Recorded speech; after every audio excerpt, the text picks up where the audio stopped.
Adam is ringing the front doorbell of the President of Ireland, or is going to try to speak to someone at the front door of the President of Ireland. This is not a joke. This is, actually it is pretty funny though. He's ringing the doorbell for the President of Ireland.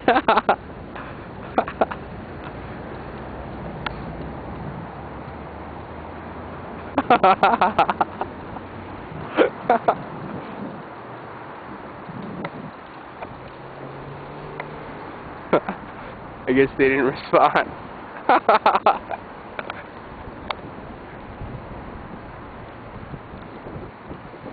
So, is the president home?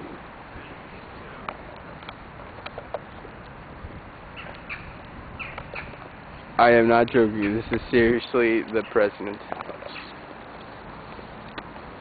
You're going to be on YouTube with ringing the president's doorbell. Yeah. Yes, I am.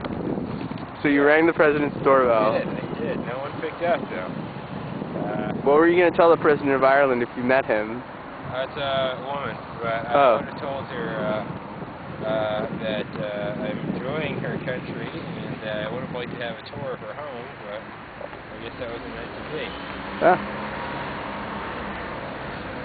It's alright.